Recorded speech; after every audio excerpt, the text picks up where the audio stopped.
Hey everyone, thanks so much for tuning in. So I'm getting around to a video on this Bestech knife. This one is the Starfighter, as you can see by the large text right there.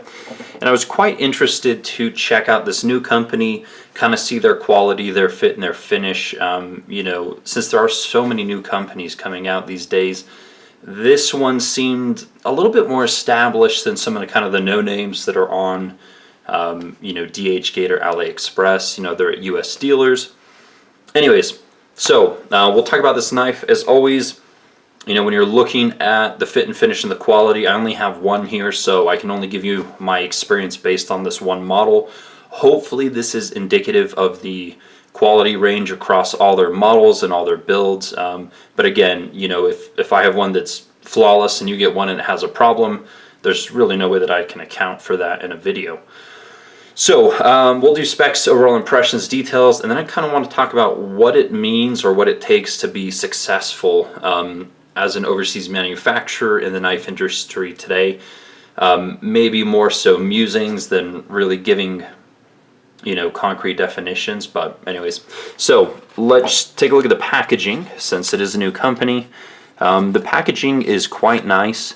They've done a pretty good job. So here's the model number.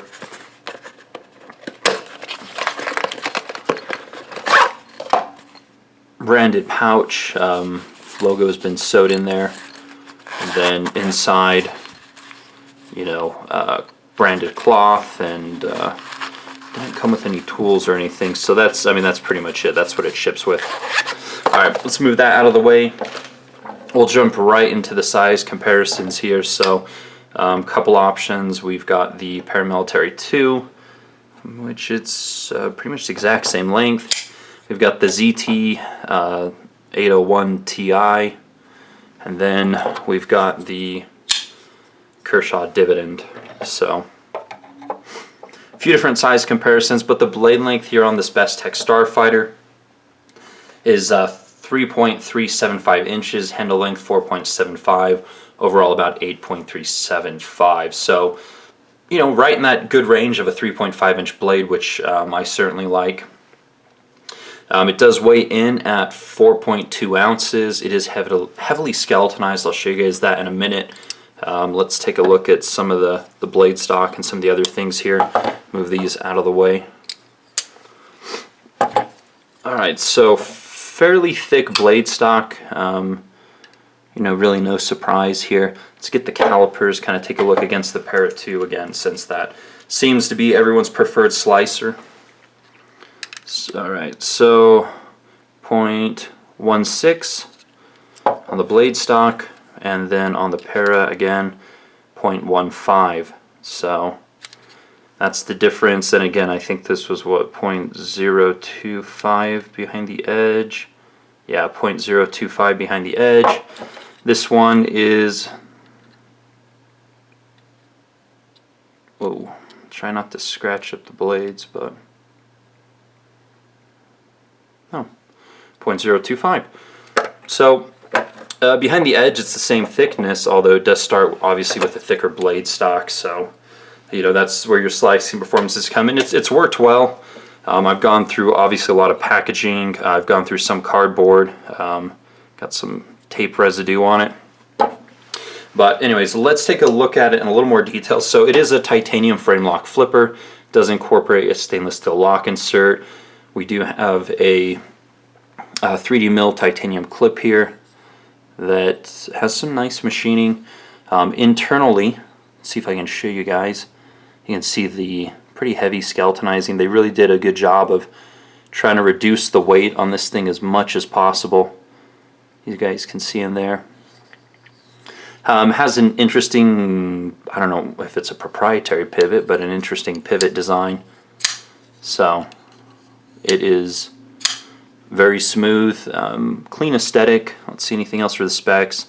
The handles are contoured, which is quite nice. There's quite a bit of machine work, nice back spacer, S35VM blade steel, stone wash, and satin finish. And let's see, am I forgetting anything else? Ceramic bearing, ceramic detent. And I think that's pretty much it. Saber grind, it's a fairly high flat. You know, again, it cuts fairly well. You know, perhaps doesn't slice as well as a Para 2, but anyways. So overall impressions, I'm actually quite impressed. The fit and the finish is excellent. The action is very, very good.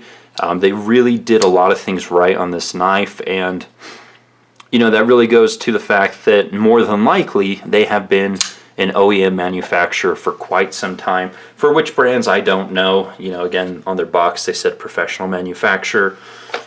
Wouldn't surprise me in the slightest if they've been doing this for 10 years, because this thing came just super dialed. It got all the important things right. You know, you may have personal preferences as far as, you know, you want thinner or thicker blade stock, or you know, you want, you know, jimping on the flipper tab, or you want X, Y, or Z. But from a fit and finish standpoint, I have no complaints. It's very, very good. I would put the quality on par with like WE knives. This one perhaps, well, this one is nicer fit and finish and nicer details than like Kaiser knives. So that's kind of in the spectrum. I put it on par with WE knives essentially. And the price point, you know, at $200 is a fairly good price point as well. You know, I brought out the ZT-801 Ti because this is a $180 knife. Great warranty support, incredible action, fit and finish, you know, similar materials, all those things. But, you know, you're getting fully contoured handles. Obviously, you're getting anodizing work. You're getting additional machining. You know, a $20 premium on this one versus the 801 Ti. But then again, the warranty support, you know, the ZT is certainly better. So you're also getting a milled clip. So, I mean, again, the value, it's in line with like the 801. You know, if ZT was to add a milled clip and more machine work, it would be more than 200, probably, you know, I don't know, 240-ish or something like that. So anyways, that's kind of where the value comes in. But let me show you guys in a little more detail here. So stonewash, satin flats, primary and secondary bevel are flawless. It came razor sharp. Logo, you know, placement is good, font is good. I have no problems. The plunge line is in line with the handle frame, which I appreciate. Good looking plunge line. Text, you know, fairly billboardy, although I don't really have issues with other companies, so I won't take any issue with this one. The thumb wrap is at an angle, and it has jimping or texturizing on it that works very well. So actually this, you know, the spot for your thumb is quite well done with that upward angle. And then apparently this one is a first production. You know, I'm fine with it on the spine rather than, you know, more font on the blade. Again, doesn't really matter one way or another. But anyways, the flipper tab, I would appreciate some texturing or jimping on here, of course, but it's fine. I've only slipped a handful of times. By and large, it's not an issue. So yeah, blade's well done. It clean finishing, looks good. Now the handle, this is where I think this one comes ahead a little bit, but you guys can see kind of the millwork and the texturizing. Obviously the flats have been satined after they anodized the entire thing blue. You have a, oh, I think this was stainless steel. Let me double check it with the, no, yeah, stainless steel pivot. Again, you guys might argue, but no, hopefully you shouldn't argue. Magnet is fairly conclusive, but I'll leave you guys to thrash it out in the comments. But pivot collar around the pivot. Lots of nice machine work though. I mean, throughout it, I mean, that's plainly obvious here, is there's a lot of nice machine work, and it works well. You know, in the hand, I find this to be a very comfortable knife. It's kind of slim and long, and so it just fits really, really well. And it carries, you know, fairly well also. I mean, it's only about, you know, maybe 1 1/4 wide at the widest portion. Let's check. Calipers again.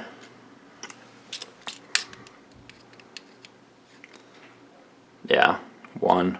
I mean, it's about, we'll call it an inch wide, kind of throughout the entire knife here in the closed position. So it carries well, and the pocket clip is really well done for 3D.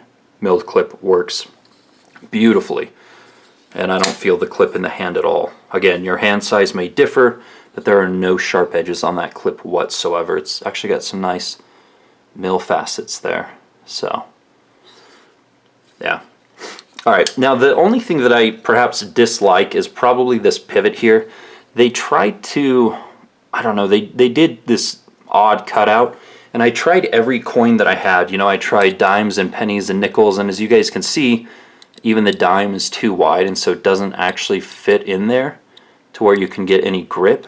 So what I ended up doing is just taking a smaller flathead, and then I wrapped, you know, a bunch of tape around the flathead screwdriver. I shoved it in there, and that worked fairly well. But I think, you know, changing that to just a standard flathead slot without, you know, the radiused edges would probably be a better move. You know, again, it's not a huge issue because I'm not taking down the knife all the time, but from a idealistic standpoint, that would be better. You guys can see where the pocket clip comes up, so it sits fairly deep in the pocket. Single screw construction. Centering's perfect. Lockup is perfect. Again, the action is very good. It took a couple days to break in to get to the smoothness level, but really happy with where the break-in point ended. And you do have a lanyard hole on the back spacer. Again, nice machine work. So, I mean, for $200, I feel like this is a pretty good value overall. Now, the question is, you know, what are they going to do to compete in the market? You have companies like Riot. They are viewed as kind of the premier manufacturer, OEM, or their own designs in China. Their prices reflect that. You have WE knives coming in with, you know, stronger values, kind of the $250 to $300 range. You have Kaiser around the $200 range. Now, at $200, this one's a value. Are they going to maintain that? Are they going to jack up the prices? You know, are they going to start working with you know, like really well-known knife designers? I mean, some of the things that like Kaiser did is Kaiser started working with, right off the bat, with fairly well-known knife makers. And that brought a lot of credibility to the company before people even got the knives in hand. Riot, they just kept doing really high quality, initially really good value. They built a fan base. Prices increased. They lost quite a few fans along the way who really were there for the value and the quality. But then they started working with Bestech knives, and that created, you know, an opportunity of increased awareness. You know, it certainly gave validation to the work that they had done. And the same thing with WE knives. You know, came out really strong value off the bat.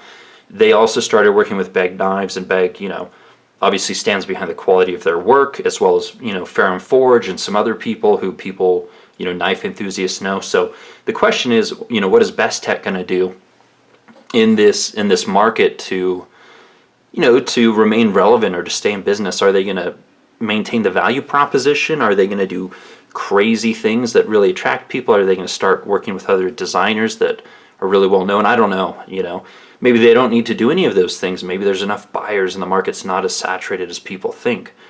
These are the questions. The other question, and I don't know the answer to this, is, do knife companies need to have a U.S. warranty center to survive? You know, the overseas knife companies. Riot, WE, Kaiser, they all have a U.S.-based warranty center. Shirogorov, they kind of do, but you have to have bought through Recon One to get it. Rockstead does not, and they seem to be doing okay. So, you know, does Bestech need to have a U.S.-based warranty center? Maybe they already have one, and I'm not aware. You know, I don't know if it is one of those things that you have to establish to survive in this market. That's kind of my question. I don't know the answer to it, and it may differ from company to company, but the Chinese manufacturers, by and large, have established U.S.-based warranty centers because, I don't know, I guess there's increased confidence, you know, that if there's a problem, you can send it there rather than trying to ship it overseas. So, yeah, let's take another look. There's some chamfering here at the back. I can't get my finger anywhere near the edge of that blade, but again, if you have smaller hands, I don't know. That's really never been much of a problem for me. So let me show you guys the lockup. I think I failed to do that. Is that about 40-50%, give or take? The pivot sits a little bit proud of the scales. Just fine. I have no issues with that. But aesthetically, it's a really good looking knife. They have some other designs that I do not find attractive in the slightest, but this is a great looking model. Really no objections from you know, people who like knives, I think. So anyways, that's what I think here, the Bestech. Again, I've only got one. I can't speak to every single one that someone else buys, but this one's done well. Good value for the machine work and the finishing and everything that you're getting here. You know, and we'll see what they do next, you know, how they kind of establish their segment of the market, you know, as time goes on here. So anyways, curious to hear what you guys think. You know, do knife companies need to have a US-based warranty center? Do they have to collaborate with a really well-known maker? Do they have to partner with another production company in the US? These are questions that I don't know the answers to, but we've kind of seen what that's done for other companies over time. So anyways, thanks so much for watching. If you like the video, give me a thumbs up. You can always follow me on Instagram, also as EpicSnuggleBunny, and I will do a lot more videos soon. Take care.